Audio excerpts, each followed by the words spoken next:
Traders, Anthony here, pound dollar on the daily time frame. Okay, we've got this green candle, we get this move, and we get a pullback into the range, and there's your opportunity.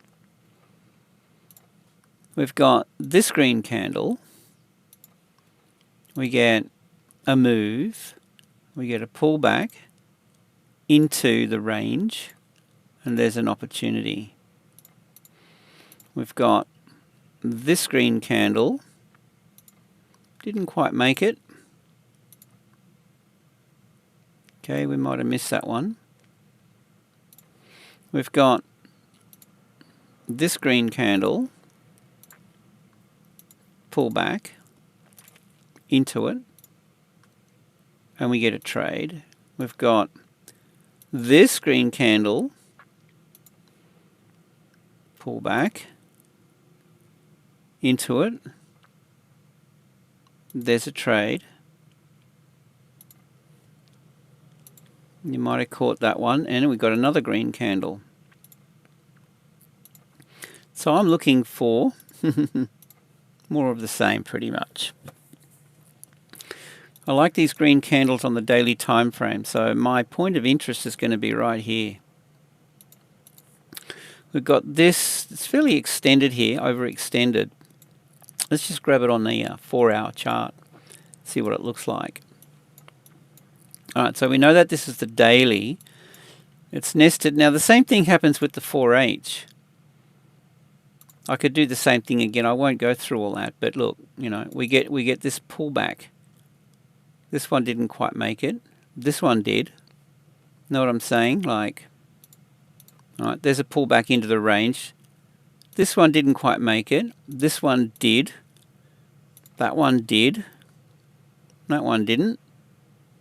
So I'm looking for more of the same. 4-hour daily time frame. This retrace to the mean, and or if you want to do look at it from that point of view, we've got this anchored VWAP thing. We could pull it from up here, I suppose. No.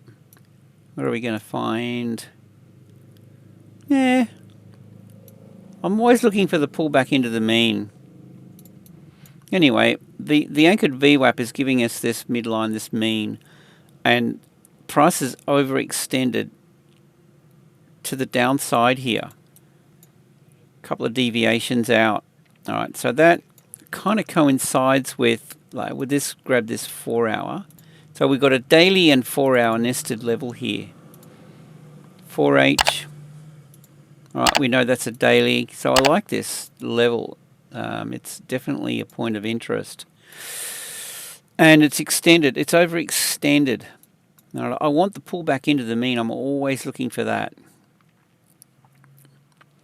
And that kind of runs more or less through here.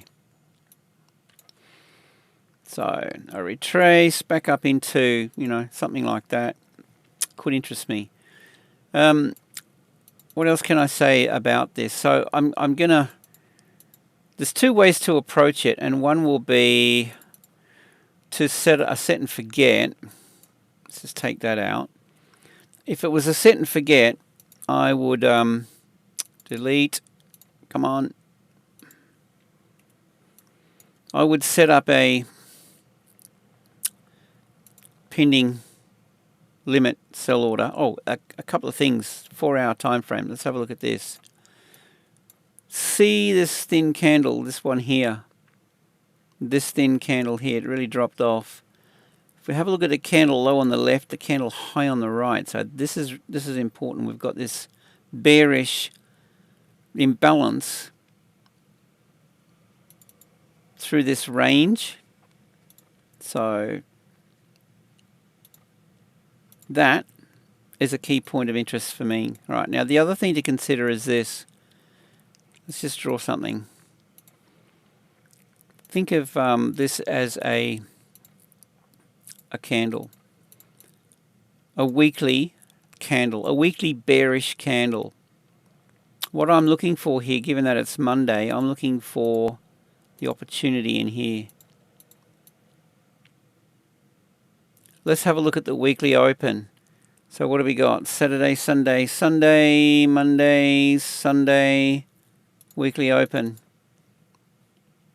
So mark up the weekly open. And what I would like to see would be this thing spikes up, gives me the wick,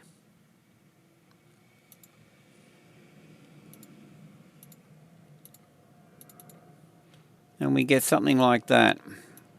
That would be nice. And I want to see it fail under here, and then we're away for the week. And it's possible that if we do get a red candle for the week, you know, that this will potentially attack liquidity above in here, possibly. So that's my plan, basically.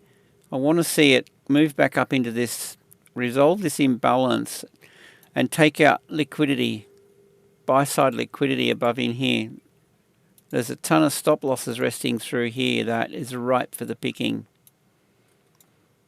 All through here. See, this is retail traders are short, and we've got stops resting all through here, and as well as definitely above this previous high. But I mean, this is key in through this area here.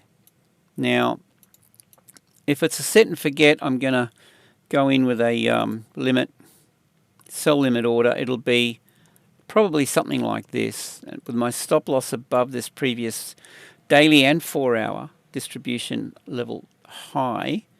Go for broke with that. But I'm always going to look to take off, if I don't close my position, I'm going to look to take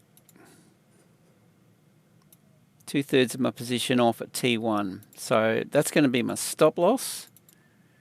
This is a set and forget. And I mean, if it fails to retrace into this level, I'm good to let it go. I don't care. Right, and that'll be T1.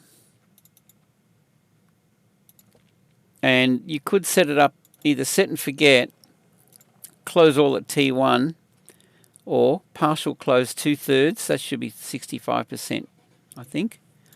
2/3. And then at that point, you know, we can pull our stop loss down to, you know, in here somewhere, trail the rest. But I think that's my plan of attack, guys. I want to see, I would love to see that this is gives us a bearish candle for the week. I want to see this wicks up on Monday. It gives us an opportunity. Now, the other way to, if you're going to be in front of the charts, would be to watch it into the London Open. And you want to see it create the high of the day at the London Open, and then at the New York Open we get it, or you know, Asia, we'll have the Asia close, New York Open, a lower high, but you want to see a lower high, lower low setting up, and then that would be an entry point. All right, so that's another way to approach this.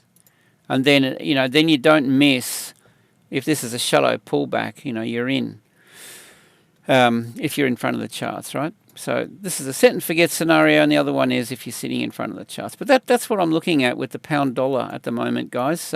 Click the link below. Check out my Telegram group, because I uploaded a video there today called Why Traders Lose Money and What to Do About It. Really, really important video.